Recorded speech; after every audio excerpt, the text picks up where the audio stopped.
Budget को लेकर क्या ख्याल है सर आपके, जो बजट? जहाँ तक बजट की बात आती है, इस मुल्क का दस्तूर, इस मुल्क का आइन यानी कि कॉन्स्टिट्यूशन ऑफ इंडिया सबसे पहले वाज़े तौर पर यह बताता है कि कौन सी कम्युनिटी, यानी कि 4 कैटेगरीज में डिवाइड किया गया है कॉन्स्टिट्यूशन को।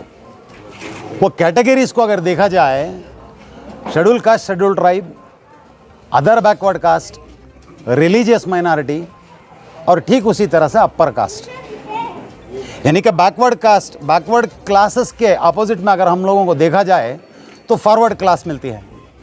तो इस 4 कैटेगरीज में जब डिवाइड किया जाता है तो कॉन्स्टिट्यूशन क्लियरली हम लोगों को ये बताता है कि जिसकी जितनी साझेदारी, यानी कि जिस कम्युनिटी की जितनी पॉपुलेशन है, उस कम्युनिटी को उतना पॉपुलेशन के हिसाब से उसको बजट में परसेंटेज के हिसाब से पैसा देना है। वो चाहे मुस्लिम कम्युनिटी क्यों ना हो, शेड्यूल कास्ट, शेड्यूल ट्राइब क्यों ना हो। सिर्फ ऐसे ही आपके माध्यम के ज़रिए से अगर मैं शॉर्ट में आपको बताने की एक कोशिश करूं तो ये है, इस मुल्क की 23% जो है शेड्यूल कास्ट, शेड्यूल ट्राइब के लोग हैं। ठीक उसी तरह से ऑफिशियली मुसलमान जो है 14% है।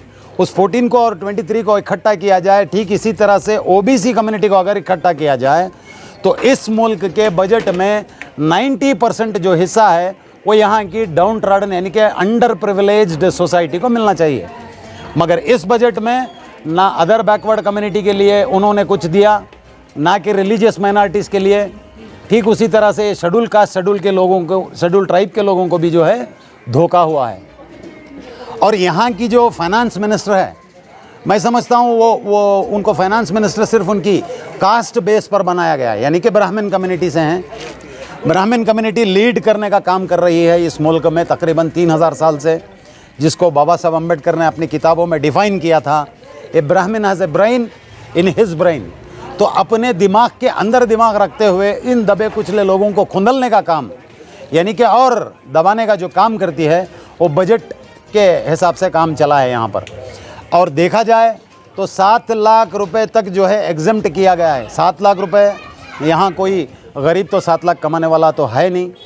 ऐसे देखा जाए तो अगर हमारी शहर की बात ली जाए तो इस शहर में जो ऑटो ड्राइवर्स हैं वो आपको दलित कम्युनिटी से, ओबीसी कम्युनिटी से या फिर मुस्लिम कम्युनिटी से मिलेंगे। ठीक उसी तरह से एनईपी की इनकी जो पॉलिसी थी, न्यू एजुकेशन पॉलिसी जो इन्होंने लाई है, नाफिज की है, उसके हिसाब से उसको भी, एजुकेशन पॉलिसी को भी जो है प्राइवेटाइजेशन करने की एक साजिश है। खुले अंदाज में अम्बेडकर की अगर नज़रिए से हम लोग देखें इस मुल्क को, तो यहाँ पर 2 चीज़ों को रखकर खेला जाता है। एक है हाइड, दूसरा जो है हाईलाइट। हाइड एंड हाईलाइट की पॉलिटिक्स को जब तक इस मुल्क का दबे कुचले लोग नहीं समझेंगे, हमारी कम्युनिटी को मेन स्ट्रीम में लाने के लिए बहुत दिक्कतें पेश आएगी। बजट में एक जगह पर दिखा जाता है 7 लाख रुपए को एग्जम्पशन, दूसरी जगह पर हम लोगों को जब छोटे अंदाज पर अगर लैंग्वेज को देखा जाए, एक होता है दानी, कोई दान करने वाले को कहा जाता है दानी। तो यहाँ पर एक बंदे के ऊपर मुकम्मल कंसंट्रेशन है, वो है अदानी। वो अदानी कब यहाँ से भागेगा, कब पैसा लेकर जाएगा, नहीं मालूम। लोगों को अच्छे दिन लाने वाले की ये अल्फाज बोलते बोलते तकरीबन 10 साल होते आ रहे हैं। अब शायद ही ऐसी कोई कम्युनिटी है इस मुल्क में जो वापस अपने पुराने दिन मांग रही है। बजट में तमाम दीगर दबे कुचले लोगों के साथ जैसी नाइंसाफ़ी हुई, खुले अंदाज पर मुसलमानों को ठीक तरीके से सामने दिखाया जाता है कि मुसलमानों के साथ नाइंसाफ़ी कर रही हैं, मगर नाइंसाफ़ी मुसलमानों के साथ जितनी हो रही उससे कई गुना ज़्यादा अदर बैकवर्ड क्लास के लोगों के साथ होती है। और ये है, अदर बैकवर्ड क्लास के लोग आज भी आरएसएस में मिलकर काम करते हैं। जितना भी काम क्यों ना करें, उनको जो है एक लेवल दी जाती है, वो लेवल है बजरंग दल, यानी कि श्री राम सेना का भक्त बनकर काम करना पड़ेगा। यानी कि जिस पॉलिटिकल पार्टी की सदारत में वो काम कर रहे हैं, उनके गुलाम बनकर काम करना पड़ेगा। ये बाबा साहब अम्बेडकर का कहना है, मेरी बात नहीं है। अगर उसको डाउट है तो अपने सीने को चीर कर दिखाना पड़ेगा कि उसके अंदर कहीं राम बसते हैं, यानी कि उसका पॉलिटिकल गुरु कौन है उसको दिखाना पड़ेगा। ये भी बाबा साहब अम्बेडकर की रिडल्स इन हिंदुइज्म किताब में लिखा गया है। जब तक इस चीज़ को वाज़ेह तौर पर हम लोग दीगर तबक़ात को नहीं बताएंगे, इस मुल्क में सोशल जस्टिस चाहे कितना भी बेहतरीन कॉन्स्टिट्यूशन क्यों ना हो, हमें नहीं मिल सकता। और उम्मीद है कि आने वाले दिनों में तमाम डाउन ट्रॉडन कम्युनिटीज़ सब इकट्ठा होकर किसी ऐसे को चुनकर असेंबली को भेजें जो कॉन्स्टिट्यूशन को जानता हो, जो हकीकी तौर पर दीन का इल्म रखा हो, या फिर लोगों के लिए काम करने का आवाज़ उठाने वाला हो।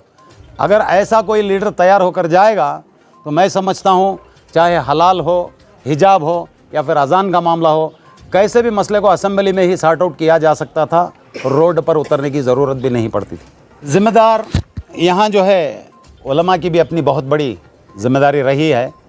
उलमा ने काफ़ी सारा एक पार्टी पर भरोसा करते हुए आज तक काम किया है।